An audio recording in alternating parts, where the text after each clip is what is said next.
Okay guys, so I just did the shop tour video here, but I wanted to do a quick video for Eric McGrew. I wasn't actually going to do it today until I looked at this 661 here. I was going to sharpen it up, but you can see here I've broken more than one tooth off.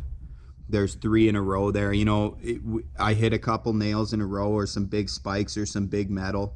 You can actually see it in my video when I make that cut. That's kind of at the corner of the house there. There was just nails in it. There was nothing I could do, and I was in the cut, so I just kind of went through the nails, which isn't a good practice. But you know what, when you're paying for cranes and stuff, you don't really care about a chain. Obviously try not to hit nails, but it happens to everybody. So I was just going to sharpen this up until I saw that. Now if you lose one tooth or even 2, it's not the end of the world. You can file them down and you can clean it up. There's no question about that. But today I want to make up a new chain for this. This is at about half chain life, which sucks. So what I'll do is I'll be making up a new chain. Eric McGrew there wanted to see how I did it, so I'm going to go ahead and do that right now. So all I'm going to do, guys, I'm going to take this off, clean everything up, take the old chain off, and then we'll pick up from there. Okay guys, so basically what I've done here is I've just blown everything out. You know, you want to clean your bar rails out. I just use compressed air. You can use a bar wrench or any kind of, you know, depth gauge tool or whatever you've got. This is a fairly new bar, so I'm not too worried about it. I just blew everything out, make sure there's no sawdust and chunks of debris in there. Blow out the oil holes. It's pretty standard stuff, but I just thought I'd mention that. Another thing I do is, since I'm switching to a new chain now, what I'm going to do is flip this bar over. It just increases the bar life by making even wear, because obviously generally you're cutting from the top of wood when you're using big saws, so it tends to wear out the bottom. So you just want to keep rotating that. It just increases the life of the bar. So I've got the chain laid out here, and what I've done is I just set the bar wrench on a drive link, and then what you'll do is you'll count these drive links, okay, if you have to, right? If you know your numbers, you don't. I had this written down and I knew it.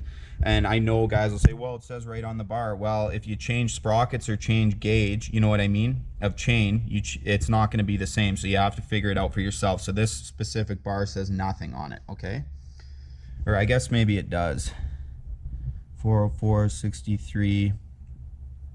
Oh no, that's just the roller nose I put on there. Yeah, so this one doesn't even say anything. So that's what I mean.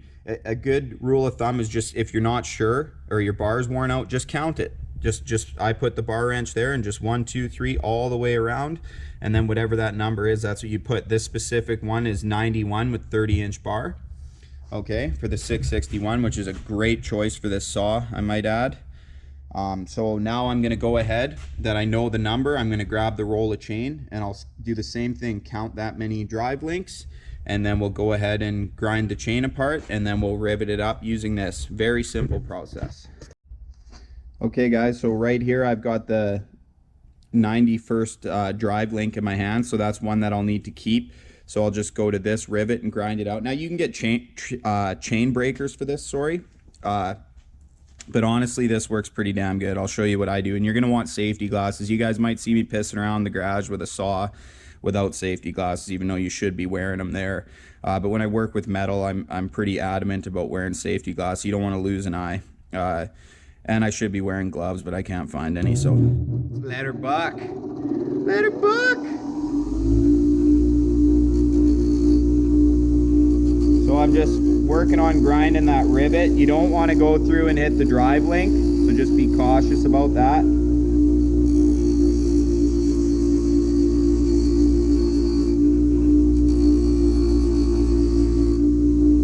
You don't want to let her get too hot either. Just do it in little spurts. Now this 404 is tougher than most chains, so if you're doing a small one like this, you'll just go a little bit slower.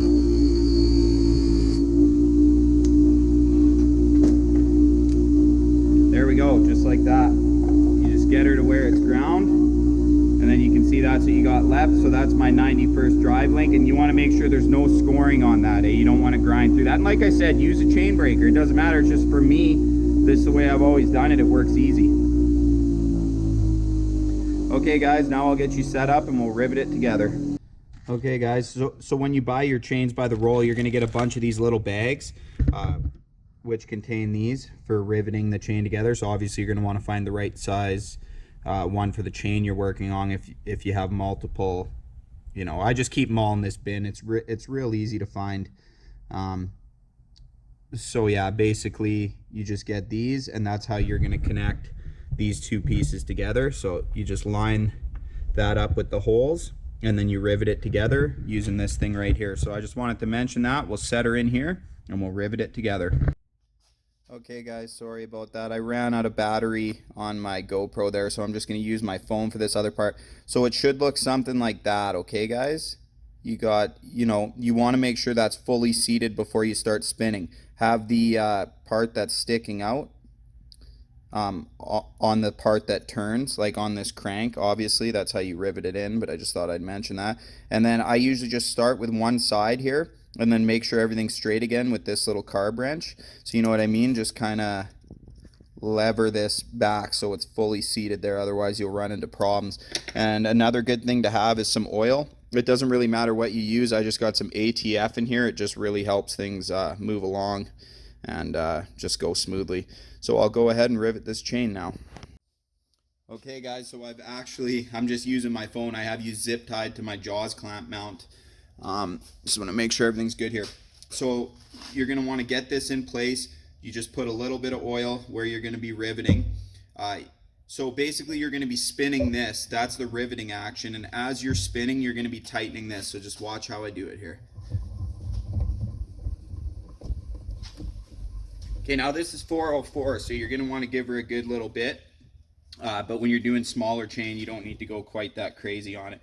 And then you're just going to want to make sure, like you can see where that rivet started there.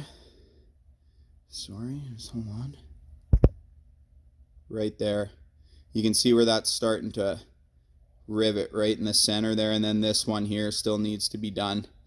Okay, so you just want to make sure that this is nice and straight, just like that. Okay, I'll put her in, we'll do the next one.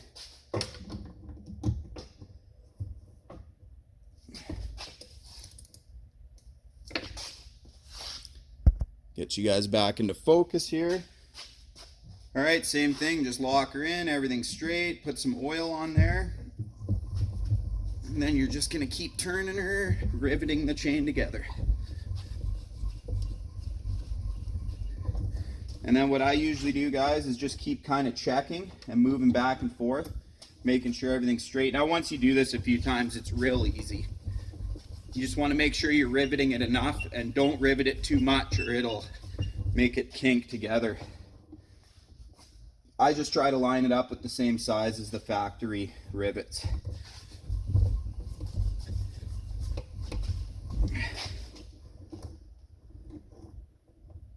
Okay, I'm just going to go a bit more. Add oil as needed when you're doing this.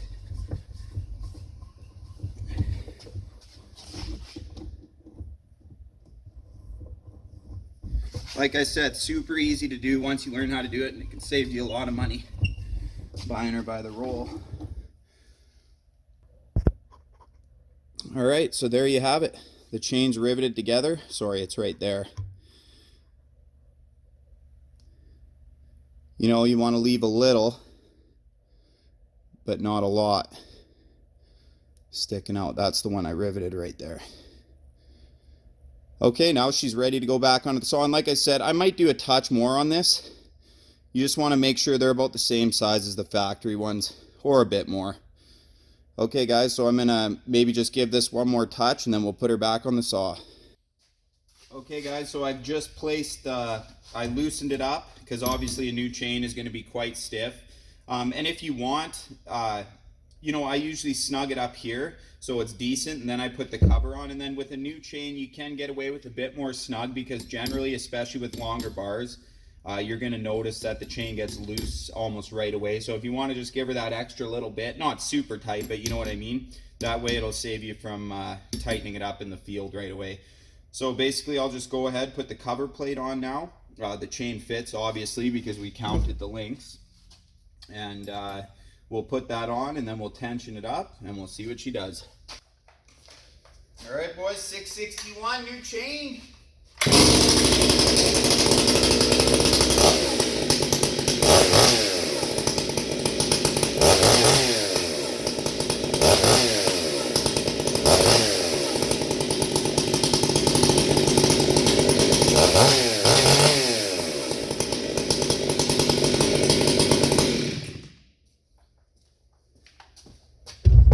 Damn, I love that chainsaw, boys.